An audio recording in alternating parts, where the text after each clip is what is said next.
Hey guys, it's Miss Adams, and we're going to be looking at this last video of the Unit 11 test review, and we're focusing fully on the square root method. So this is the first thing that we learned in 11.1.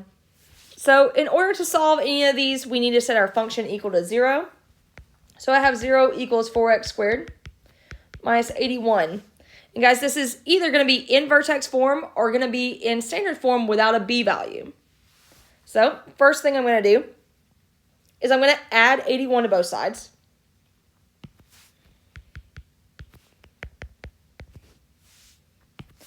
So that's going to give me 81 equals 4x squared.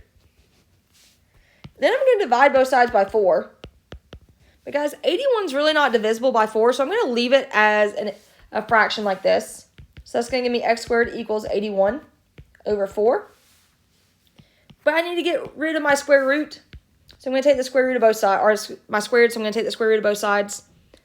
I do know that both 81 and 4 are perfect squares. So if I do that, I've got x equals, well, the square root of 81 is going to give me 9. The square root of 4 is 2. But this is going to be the plus or minus value, so do not forget your plus or minus. So therefore, my roots are going to be x equals plus or minus 9/2. So I could say x equals a positive 9/2. And x equals a negative 9/2.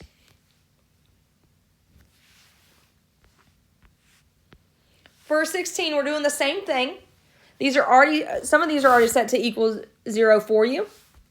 So remember, if it is set up like this, I've got that x minus 2 squared, so it's in vertex form. We cannot break open that package without taking the square root of both sides. So I've got to isolate that package first. So I'm going to add 27 to both sides. That gives me 3 times x minus 2 squared equals 27. I'm then going to divide both sides by 3. So that gives me x minus 2 squared equals 9. And I'm going to take the square root of both sides. That gives me x minus 2 equals plus or minus 3, because 9 is a perfect square. And I can say x minus 2 equals to the positive 3. X minus 2 equals negative 3. I'm going to add 2 to both sides.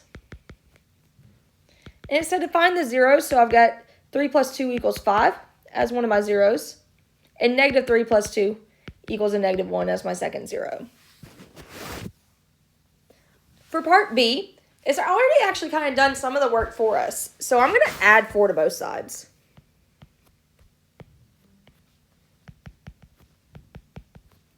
So that gives me 7x squared equals 52 plus 4, which is 56.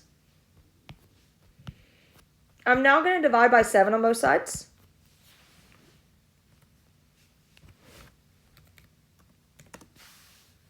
And that's going to give me that x squared equals 8. And now it's time to take the square root of both sides.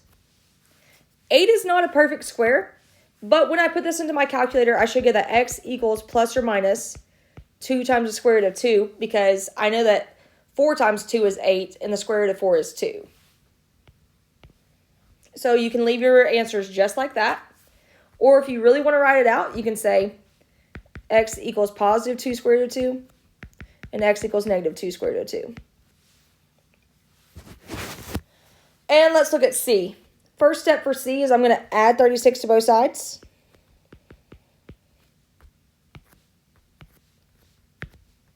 So that gives me 6 times x plus 8 squared equals 36.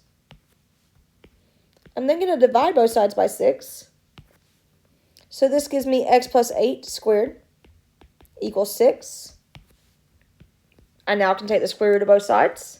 But 6 is not a perfect square, so I've got x plus 8 equals plus or minus 6. Excuse me, plus or minus the square root of 6. And my last step here is going to be to subtract 8 from both sides. So guys, you can leave your answer like this. You can say x equals negative 8 plus or minus the square root of 6.